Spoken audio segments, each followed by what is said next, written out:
नमस्कार, आप देख रहे हैं हमारी खास पेशकश आज की बात। और आज की बात में हम बात करेंगे छत्तीसगढ़ में शुरू हुए विधानसभा के मानसून सत्र की। विपक्ष ने भी तैयारियां पूरी कर रखी हैं सरकार को घेरने की। सत्र का आगाज दिवंगतों को श्रद्धांजलि देने से शुरू हुआ। 30 जुलाई तक हम आपको बता दें ये सत्र चलने वाला है। इस सत्र में 5 बैठकें होंगी और धान, कानून व्यवस्था और खाद की कमी को लेकर जो है विपक्ष निश्चित तौर पर सरकार को घेरेगा और ये मुद्दे प्रमुखता से सदन में गूंजते हुए इन 5 दिनों में दिखाई देंगे। विपक्ष ने मुद्दों के हिसाब से हालांकि सत्र को छोटा बताया है। कोरोना गाइडलाइंस का पूरा पालन जो है सत्र के दौरान किया जाएगा। तो छत्तीसगढ़ के मानसून सत्र का आगाज हो गया है और इस पर चर्चा के लिए हम चलेंगे अपने खास मेहमानों के साथ। हमारे साथ धनंजय सिंह ठाकुर हैं, कांग्रेस के प्रवक्ता हैं। धनंजय जी, आपका बहुत स्वागत। और अनुराग अग्रवाल हैं, बीजेपी प्रवक्ता हैं। अनुराग जी, आपका बहुत स्वागत। सुन पा रहे हैं आप हमें? और नितिन चौबे जी हैं, हमारे स्टेट हेड हैं। नितिन जी, आपका बहुत स्वागत जी। सबसे पहले सवाल बीजेपी प्रवक्ता अनुराग अग्रवाल जी से। अनुराग जी, 5 दिन का सत्र है, 5 बैठकें होंगी, क्या तैयारी है विपक्ष की? ऐसे कौन से मुद्दे हैं जिनको लेकर आप अपनी बात रखेंगे सदन में? जी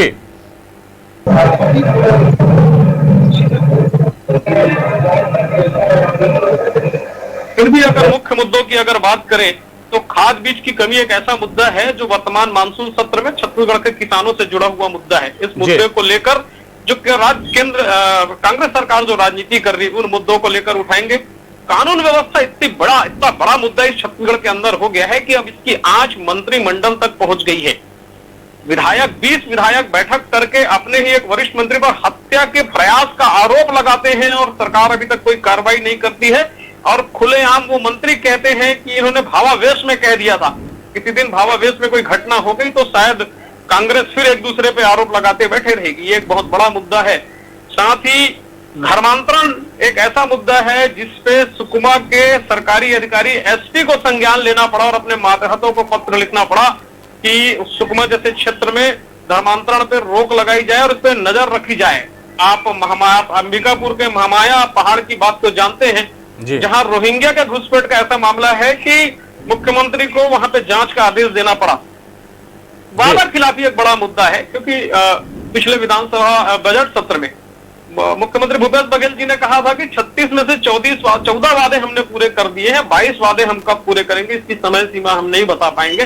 तो एक वादा खिलाफी एक जो मुद्दा है उसको भी लेके सदन में भारतीय जनता पार्टी बात करेगी। और वैसे कहा जाए तो बहुत सारे मुद्दे हैं। शराबबंदी एक ऐसा मुद्दा है जो ऐसे विभिन्न मुद्दों को लेकर भारतीय जनता पार्टी इस मानसून सत्र में सरकार को घेरेगी। बहुत छोटा सत्र है, उस मुद्दे कितने उठ पाते हैं, कितना सरकार समय दे पाती है, देखते हैं। अनुराग जी, आपके पास लौटूंगा। क्या कहेंगे धनंजय सिंह जी? बहुत सारी बातें हैं, धान और धान का मुद्दा, खाद की कमी, कानून व्यवस्था का मामला, ये तो सब था ही। और आप ही के ही एक विधायक जो हैं वो मंत्री महोदय पर खुद की जान को खतरा बताते हुए ये बातें कह रहे हैं। मौके तो खुद भी मिल रहे हैं विपक्ष को।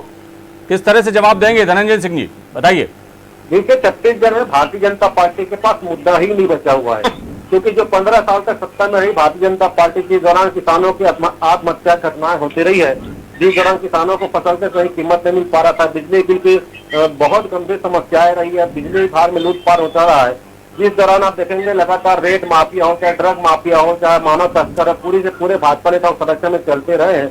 और अभी तो आपकी सरकार है, और ये सब जो आप जो कह रहे हैं कि मुद्दे नहीं है, ये क्या मुद्दे नहीं है? कानून व्यवस्था की हालत क्या हम और आपसे छुपी हुई है? कितने संगीन मामले जो हैं सामने आए अभी पिछले कुछ दिनों में छत्तीसगढ़ में।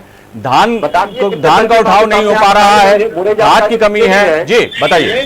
सुनिए ना, या तो आप बोल लीजिए या तो मुझे बोलने दीजिए। जी, या तो आप मेरे सवाल किए उसका जवाब का इंतजार कर लीजिए। चलिए आप सवाल कर लीजिए। चलिए आप जवाब दीजिए। आप है ना, मैं आपसे या तो मुझे ऐसा लगता है कि आप बोलने पहले तो मैं जवाब दे पाऊंगा। चलिए अब जवाब तो दीजिए आप। चलिए मैं कहना चाहता हूँ कि जो 15 साल तक छत्तीसगढ़ कुशासन भ्रष्टाचार के अपार और तस्करों से भरा पड़ा था। वो 2.5 साल में सारे चीजों खत्म करने का हमारी सरकार ने काम किया है।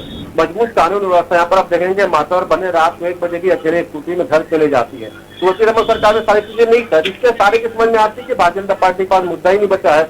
और देश में जो बैठी सरकार है, जो किसान विरोधी किस्से में लगी हुई, 3 काले कृषि कानून लाकर जो किसानों को गुलाम बनाने जा रही है, जो एक लक्ष्य बना के रखी हुई है कि 2022 तक उनको यूरिया का कोटा खत्म करना है। जिस प्रकार से छत्तीसगढ़ में मोदी निर्मित कृत्रिम जो उर्वरक की जो कमी उत्पन्न हुई है, इन सारे विफलताओं को छुपाने के लिए भारतीय जनता पार्टी के जो आदत है, पूर्व में जो 3 विधानसभा सत्र हुए उसको चलने के द्वारा नहीं दिया गया, प्रश्न लगा के पीठ दिखा के इनके द्वारा भाग गया गया।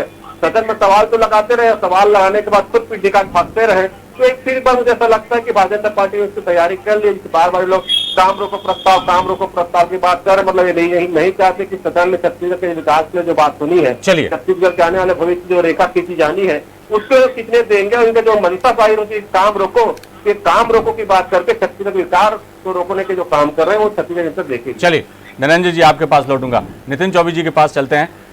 नितिन जी एक बात बताइए, छत्तीसगढ़ में कांग्रेस की सरकार है, केंद्र में बीजेपी की सरकार है, छत्तीसगढ़ में बीजेपी कांग्रेस को घेर रही है। जब कांग्रेस से कुछ सवाल किए जाते हैं तो वो केंद्र पर जो है मामला डाल दिया जाता है, और यही सब कुछ अभी गुज़िश्ता 2.5 सालों में हम देख रहे हैं। अभी धनंजय सिंह जी भी कह रहे थे कि किसानों के मुद्दे को लेकर केंद्र सरकार को आड़े हाथों लिया। तो एक दूसरे के पाले में गेंद डालने के अलावा कुछ ज़्यादा किया नहीं जा रहा। अब ये 5 दिन का सत्र है, आपको क्या लगता है कि ऐसे वो क्या चीज़ें होंगी जो सरकार के लिए मुश्किलें पैदा कर सकती हैं, और ऐसी क्या वो बातें होंगी जिसको लेकर सरकार अपना बचाव करेगी? जी देखिए, निश्चित तौर पे जिस हिसाब से विधानसभा सत्र शुरू होने के पहले और खास करके सत्र में जितने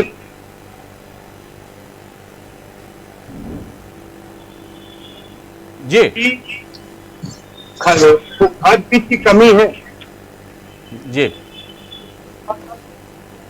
किसानों के संबंधित मुद्दे, कानून व्यवस्था से संबंधित विपक्ष जो है तैयारी कर रखी है। और पक्ष की बात करें, जानकारी काफी कहा है कि किसान पूरी जवाब देगा, लेकिन आगम राज्य सरकार को आता है। दूसरा सवाल जो लगातार पूछे जाने पर तैयारियों पर भाजपा की आज दोनों पार्टी के प्रवक्ता हमारे साथ जुड़े हुए हैं।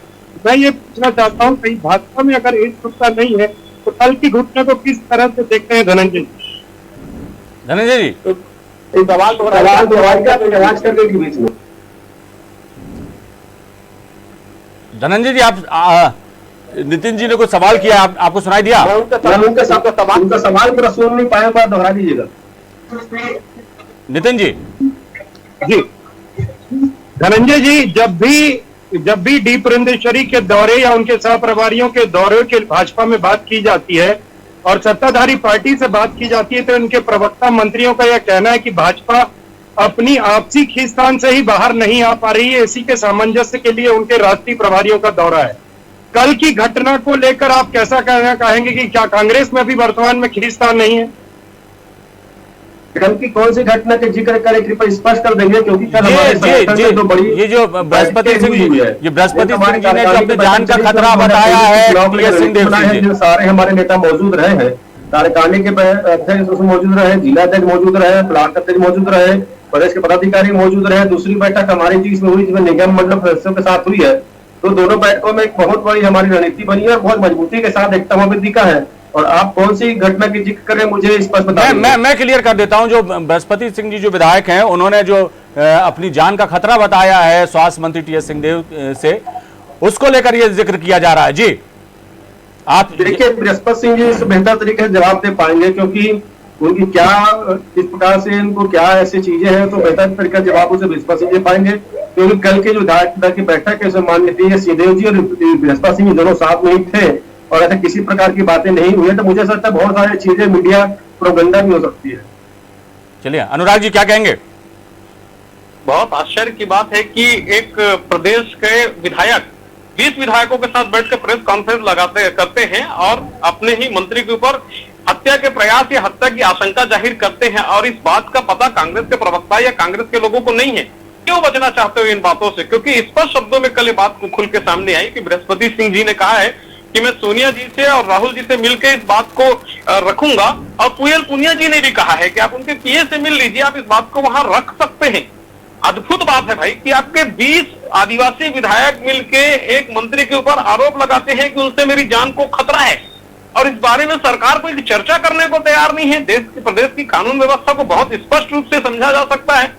जिस घटना में कांग्रेस के शीर्ष नेतृत्व गया था, वहां भी उस घटना का अगर प्राथमिकी ध्यान दें तो पहली शक की सुई तो आपस की लड़ाई पे ही गई थी। क्या वापस कुछ ऐसी घटना का इंतजार कर रहे हैं ये लोग? वास्तव में बहुत आश्चर्य की बात है। और प्रदेश के अपराध का तो हालत ये है कि हर 6 घंटे में एक बलात्कार और 4 घंटे में एक हत्या हो रही है। रायपुर में जय स्तन चौक में हत्या हो गई थी। अभी कुछ दिन पहले देखिए खुलेआम 8 लोग एक घर में डकैती की नीयत से घुसे। वो तो भला हो उस वीरांगना का जिसने बहादुरी से उसका मुकाबला किया और अपराधियों को भागना पड़ा। गोल बाजार चौक में थाना के पीछे एक आदमी की हत्या हो जाती, थाने से लगे हुए दीवार, और जिसकी हत्या हो रही है वो चाकू खाने के बाद दौड़ते हुए थाने के अंदर घुसता है, फिर भी उसकी जान नहीं बच पाती है। मुख्यमंत्री के गृह विधानसभा क्षेत्र में 2 सामूहिक नरसंहार। रायपुर शहर के मेन मार्केट में 2.5 करोड़ के हीरे जवाहरात की चोरी, जिसके आज तक पकड़ नहीं हो पाई है। प्रदेश में कानून व्यवस्था का इससे बुरा हाल, और हमारे प्रवक्ता महोदय कहते हैं कि 1 बजे रात को महिलाएं अकेले घूम सकती है। आपका विधायक अकेले नहीं घूम पा रहा है, आपका विधायक 20 लोगों को लेकर आरोप लगा रहा है, उस पर आप संज्ञान नहीं ले रहे हैं। आपका एक विधायक पुलिस को रेड लिस्ट डालने की बात करता है, और आप विधानसभा अनुराग जी आपकी बात आ गई। धनंजय जी क्या कहेंगे? देखिए, मुझे ऐसा लगता है, मैंने पहले जैसे कहा कि भारतीय जनता पार्टी के पास मुद्दा ही नहीं बचा है, क्योंकि आप 2.5 साल के कार्यकाल में देखेंगे चाहे मानव तस्करी में कौन पकड़ा आता है, भारतीय जनता पार्टी के नेत्री की गिरफ्तारी उसमें होती है। नक्सलियों के समर्थक के रूप में सप्लाई के रूप में किसकी गिरफ्तारी होती है? भारतीय जनता पार्टी के दंतेवाड़ा जिला उपाध्यक्ष के रूप में गिरफ्तारी होती है। शराब तस्कर के रूप में गिरफ्तारी किसकी होती है? बड़ौदा के जिला कोषाध्यक्ष रहे उनकी गिरफ्तारी होती है। ड्रग्स तस्कर के रूप में जिसे गिरफ्तारी होती है, संबंध किसके रहे? पूर्व मंत्री अमर अग्रवाल से रहे, भाजपा सांसद साय के साथ रहे। स्वाभाविक सी बात है, तस्कर और माफियाओं को जो संरक्षण भारतीय जनता पार्टी रही है, और हमारी सरकार के दौरान तस्करों को और माफियाओं को जेल के भीतर भेजा जा रहा है। ऐसे में भारतीय जनता पार्टी के नेताओं की पीड़ा स्वाभाविक सी बात है, और इस प्रकार की बात करेंगे ना, क्योंकि अगर कानून व्यवस्था मजबूत हो रही है, वहीं जहां कानून व्यवस्था मजबूत होती है, भारतीय जनता पार्टी और ऐसे खात्मा शुरू हो जाता है। क्योंकि अपराधियों के साथ चलने की जो आदत है भारतीय जनता पार्टियों की, अपराधियों को जो पार्टी में आने की जो इनकी आदत है, वो इनसे खत्म हो जाता है। तो स्वाभाविक सी बात सारी चीजें बातें हैं। और मैं तो आपके चैनल के माध्यम से बिल्कुल बताना चाहता हूँ, जो 15 साल के हालात रहे छत्तीसगढ़ में, ड्रग्स माफिया, रेड माफिया, कोल माफिया, मानव तस्कर, नक्सलियों के समर्थक, नक्सलियों को जिलेटिन सप्लायर, सारी चीज तो भारतीय जनता पार्टी का संरक्षण में चल रहा था, और अब वो सारी चीजें खत्म हो रही है। तो कानून व्यवस्था की पड़ी है। निश्चित तौर पर कानून व्यवस्था जो खराब थी 15 साल में, उसको सुधारने का हमारी सरकार ने किया और मजबूती के साथ किया जा रहा है। इससे भारतीय जनता पार्टी के जो तस्कर को संरक्षण जो नेता उनको तकलीफ हो रही है। चलिए, माननीय प्रवक्ता महोदय मतलब मानते हैं कि बृहस्पति जी और 20 विधायक भारतीय जनता पार्टी के विधायक है। धन्य है प्रभु, झूठ बोलने की इतनी ताकत तो कांग्रेस के प्रवक्ता और कांग्रेस के लोगों में ही हो सकती है। चलिए, देखिए, झूठ बोलना, गुमराह करना, जुमला करना, ये नरेंद्र मोदी जी का भारतीय जनता जनता पार्टी दिख रहा है महोदय, जनता देख रही है। चलिए आज विधानसभा अनुराग जी और धनंजय जी, आप दोनों को ही रोकना चाहूंगा। अनुराग जी अभी 5 दिन का वक्त है, ये तमाम मुद्दों को लेकर आप झूठ बोलना है भारतीय जनता पार्टी। चलिए, यह 5 दिन का भी वक्त है, आप लोग ये तमाम बातें जो है कह सकते हैं, एक दूसरे पर आरोप लगाने से ही कुछ नहीं होता। मुद्दा यह है कि छत्तीसगढ़ की जनता के हित में क्या कुछ मौजूदा सरकार कर रही है, इन मुद्दों पर भी ध्यान देना जरूरी है।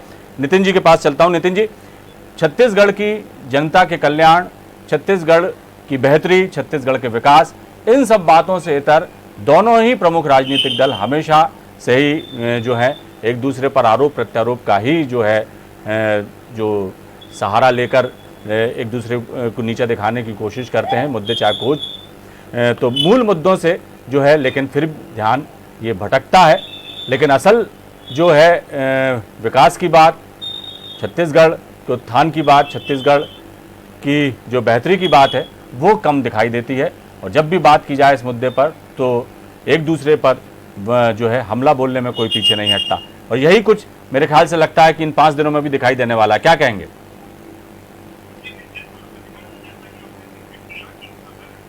की बात है, खास बीज की आज बात है। तो वो इल्जाम लगाते हैं केंद्र पे आपूर्ति की। वैक्सीन से अगर वैक्सीन संकट आता है वो भी केंद्र पे इल्जाम जाता है। अगर कहीं ना कहीं धर्मांतरण का भी जो मुद्दा इस बार विधानसभा में उठना है उसको लेकर भी जो घेरने का प्रयास कर रही है, वो भी उस पर भी कहीं ना कहीं जो जातिवादी को लेकर राजनीति करने का आरोप भी भाजपा पे कहीं ना कहीं लगेगा। अगर भाजपा पे ये इल्जाम लग रहा है तो कहीं ना कहीं छत्तीसगढ़ के विकास और अधोसंरचना की बात अगर भाजपा उठाती है कि 2.5 साल में जो विकास की संरचना है, अधोसंरचना का विकास है, वो कहीं ना कहीं कम है, तो इसके लिए कहीं ना कहीं केंद्र में जो उनका बकाया है राशि, खास करके समय समय पर इनके मंत्री 3700 करोड़ जीएसटी का ऐसे मामला के करीब 24 से 25 हजार करोड़ का बकाया है छत्तीसगढ़ राज्य को केंद्र। तो चाहिए ये कि भाजपा ही निश्चित रूप से सरकार की गलतियों को विधानसभा के अंदर उठाएं, उनकी कमियों को सामने लाएं, ताकि जनता की बेहतरी के लिए वो मुद्दे सरकार के सामने जा सके। लेकिन अगर केंद्र की ओर से कहीं ना कहीं कुछ कमी रह जा रही है छत्तीसगढ़ राज्य को लेके, चाहे वो सेंट्रल पूल में बकाया की रकम ही क्यों ना हो, तो उसको लेकर भी चाहिए कि भाजपा के विधायक और 11 में से 10 सांसद उनके छत्तीसगढ़ में हैं, उनके जरिए केंद्र तक ये बात पहुंचाएं और छत्तीसगढ़ की जनता की बेहतरी के लिए कोई ना कोई कदम, दोनों एक दूसरे की कमियों निकालते हुए बिल्कुल सही बात है, जनता की बेहतरी के लिए कदम उठाए तो बिल्कुल ज्यादा उचित। बिल्कुल सही कहा आपने नितिन जी कि छत्तीसगढ़ के जो सांसद हैं वो भी सरकार को, केंद्र सरकार से बात करके छत्तीसगढ़ की बेहतरी के लिए काम करें। सिर्फ आरोप प्रत्यारोप लगाने से काम नहीं बनेगा। मकसद दोनों ही दलों का ये होना चाहिए कि हर हाल में छत्तीसगढ़ का विकास हो, छत्तीसगढ़ की जनता का कल्याण हो। समय समाप्त हो चुका है हमारी चर्चा का, लिहाजा आप सभी का बहुत बहुत शुक्रिया। अनुराग जी आपका बहुत शुक्रिया, आप हमारे साथ जुड़े। धनंजय जी आपका बहुत शुक्रिया। नितिन जी आपका बहुत शुक्रिया, आप हमारे साथ जुड़े। तो छत्तीसगढ़ का विधानसभा का मानसून सत्र शुरू हो गया है। 5 दिन तक ये सत्र चलेगा और इस पूरे 5 दिन के दौरान हंगामे के आसार निश्चित तौर पर बनेंगे। क्या कुछ, किन मुद्दों पर क्या बात होती है, देखना दिलचस्प होगा। फिलहाल दीजिए इजाजत, बने रहिए आप हमारे साथ। खबरों का सिलसिला लगातार जारी है। नमस्कार।